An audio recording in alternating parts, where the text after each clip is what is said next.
Hi! இன்று நம்ம trending சமையல் சேனலில் கொங்கு நாட்டு ஸ்பெஷல் பிரியாணி அரிசி பருப்பு சாதம் தாங்க செஞ்சு காட்ட போகிறேன். கொங்கு நாட்டு வீட்டில் எல்லாரும் அடிக்கடி பண்ணி சாப்பிட்ற ஒரு ஹெல்த்தியான ஒரு சிம்பிளான ட்ரெடிஷ்னல் ரெசிபி தாங்க. வீட்லேயும் ரொம்ப சீக்கிரமாக சுவையாக செய்யலாம்.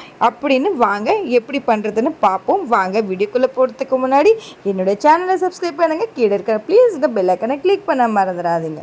யாரெல்லாம் என்னுடைய சேனலை சப்ஸ்கிரைப் பண்ணலையோ ப்ளீஸ்ங்க சப்ஸ்கிரைப் பண்ணுங்கள். கூடவே ஒரு பெல் ஐக்கனை தட்டி விட்டு போயிடுங்க. அப்போ தான் நான் போடுற வீடியோஸ் உங்களுக்கு உடனுக்குடனே வரும். வாங்க வீடியோக்குள்ளே போ.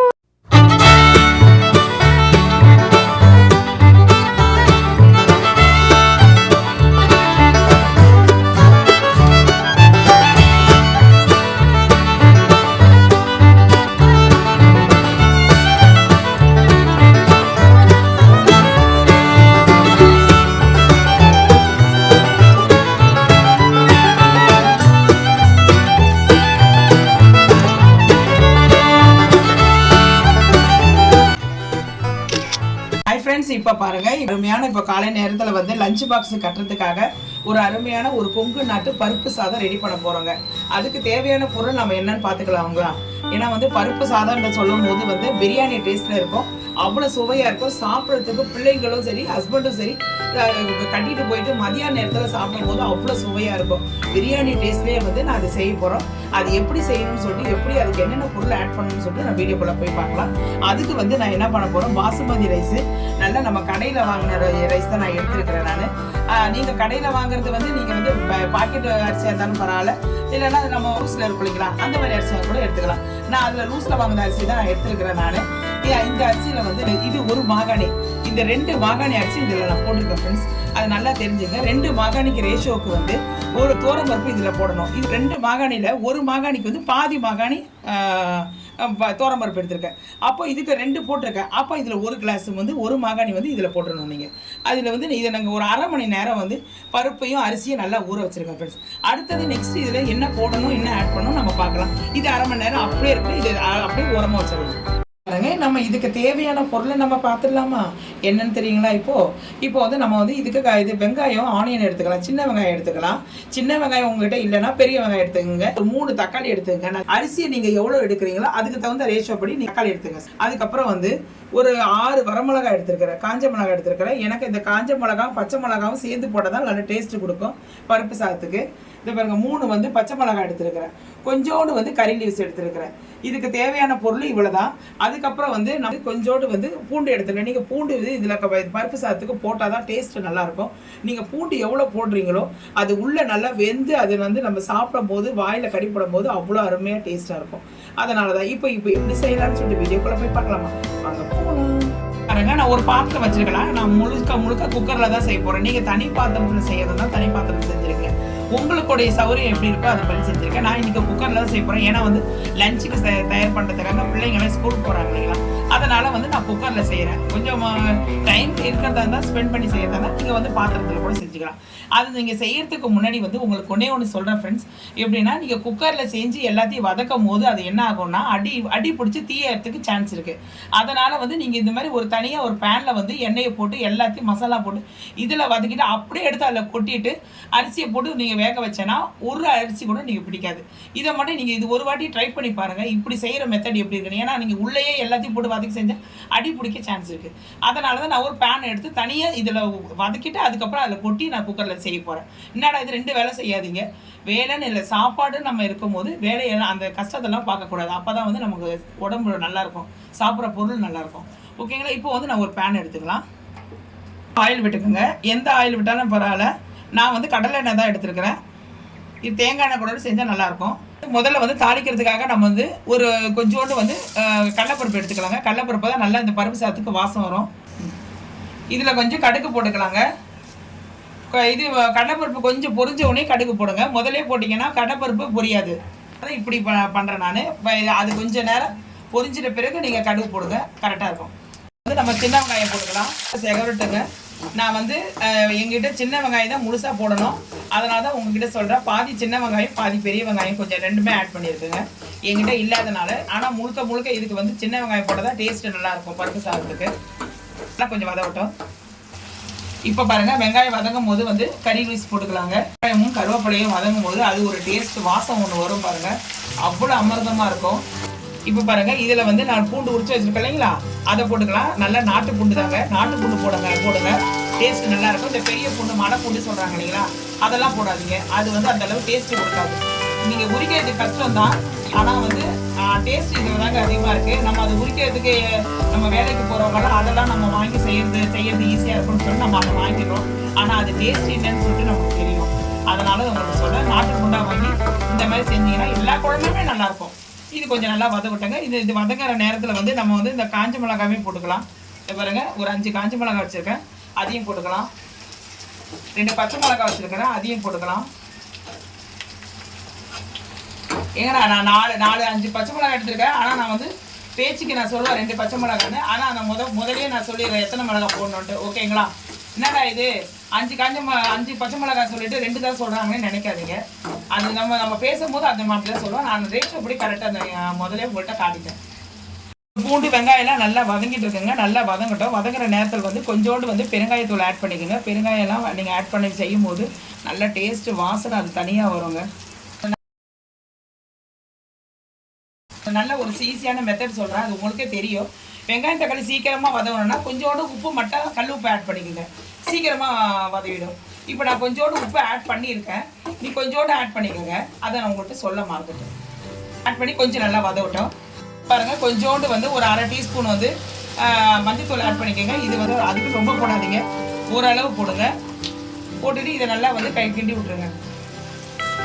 இப்போ பாருங்க நல்லா வெங்காயம் தக்காளி நல்லா வதங்கி இருக்குது. எப்படின்னா உங்களுக்கு இங்கேயே தெரியுது, தக்காளி வந்து தோல் வந்து ஸ்கின் வந்து ரிமூவ் ஆகிருக்கு பாருங்க. இது இப்போ இந்த மாதிரி பட்சத்தில் நம்ம என்ன பண்ணணும், காரம் சேர்த்துக்கணும், கொஞ்சம் மிளகாத்தூள் சேர்த்துக்கலாம். உங்களுக்கு தேவையான அளவு மிளகாத்தூள் சேர்த்துக்கணுங்க. இதில் வந்து மிளகு, சீரகம், பூண்டு, பெருங்காயம் எல்லாமே சேர்த்து அரைச்ச தூள் இது. அதை தான் நான் போடுறேன். உங்ககிட்ட இல்லைன்னா தனி மிளகாத்தூள், அதுக்கப்புறம் தனியாத்தூள், மஞ்சத்தூள் 3 சேர்த்து போடுங்க. ஓகேங்களா? இப்போ நான் எனக்கு தேவையான அளவுக்கு நான் மிளகாத்தூள் கொடுக்குறேன். குழம்பு மிளகாத்தூள் வேறு எதுவுமே நம்ம ஆட் பண்ணலை, இதை மட்டும் தான் ஆட் பண்ணுறேன். இதை போட்டு ஒரு கிண்டி விட்டுட்டு அப்படியே எடுத்து நம்ம குக்கரில் போட்டு அரிசியை போட்டு தண்ணி ஊற்றி அவ்வளோதான், குக்கர் போட்டுற வேண்டியதான் ஃப்ரெண்ட்ஸ். ஈஸியான வேலை இது, ரொம்ப அதிக வேலை கிடையாது. பிள்ளைங்க கிளம்புறதுக்குள்ளே இதை விசில போட்டு விட்டுறலாம். நம்ம பேச்சுலர் பசங்களுக்கு ரொம்ப ஈஸியாக இருக்கும், பேச்சுலருக்கு ரொம்ப ரொம்ப ஈஸி. குக்கர் தான் இதே ஒரு டக்குன்னு தாளிச்சு விட்டு இதுக்கு டக்குன்னு எடுத்துகிட்டு போயிடலாம். குழம்பு வச்சுக்கிட்டு தனியாக, அதுக்குன்னு தனியாக ஒரு சைடிஷ் செஞ்சுக்கிட்டு, இதுக்கு சைடிஷே தேவையில்லைங்க, அவ்வளோ சூப்பராக இருக்கும். குக்கர் வச்சுருக்கோம். இப்போ வந்து நம்ம தாளிச்சது மிளகாத்தூள் எல்லாம் போட்டிருக்கோம் இல்லைங்களா, அதை எடுத்து நம்ம இதில் வந்து அப்படியே ஆட் பண்ணிக்கலாம்.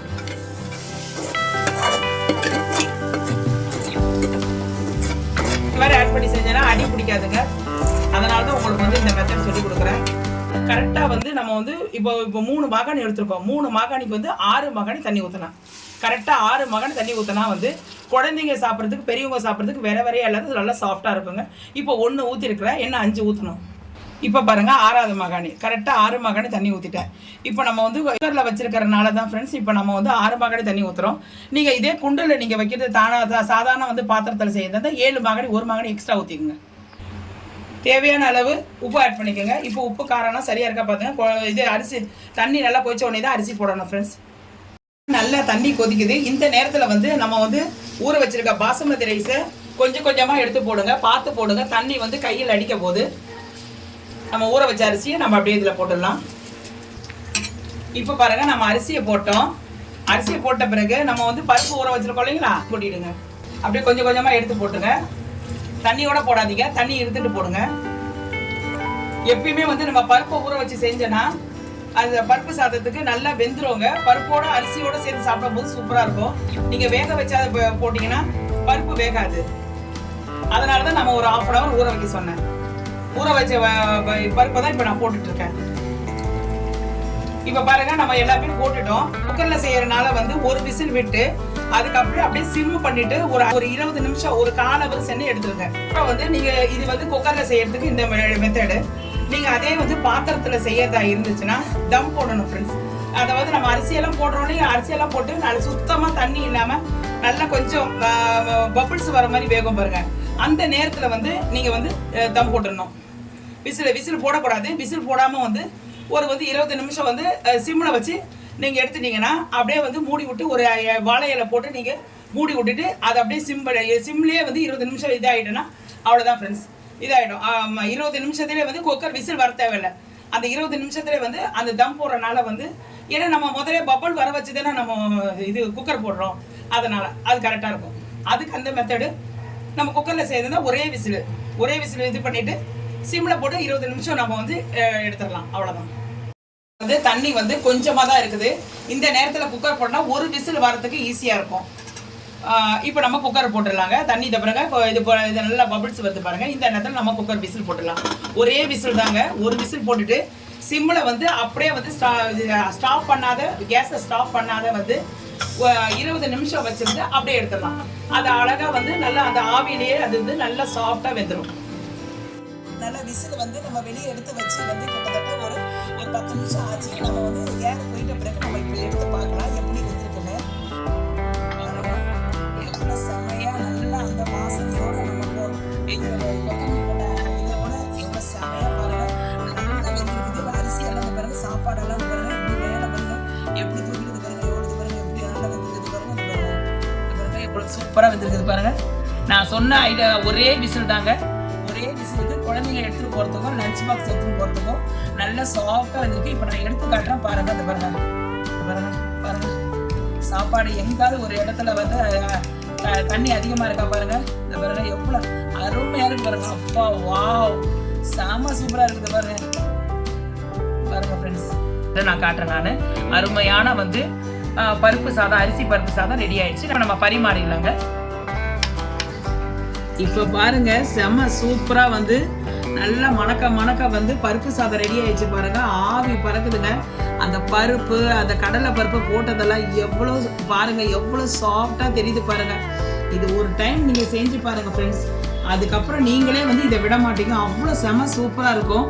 அவ்வளோ அருமையா இருக்கு. இந்த பிறகு சாப்பாடெல்லாம் நல்லா வெந்திருக்குது பாருங்க. இதுக்கு இது பிரியாணி தோத்துதுங்க. பிரியாணியே வந்து இதுக்கு வந்து டஃப் கொடுக்கும் பாருங்க. எந்த அளவு வெந்திருக்குது பாருங்க. நான் இப்போ இது உங்க முன்னாடி தான் நான் காட்டுறேன். அந்த காரத்தோட எவ்வளோ செம சூப்பராக இருக்குங்க. இதுக்கு தகுந்த வந்து ஒரு சைடிஷ் வந்து தயிர் பச்சடி வச்சிருக்கிறேங்க.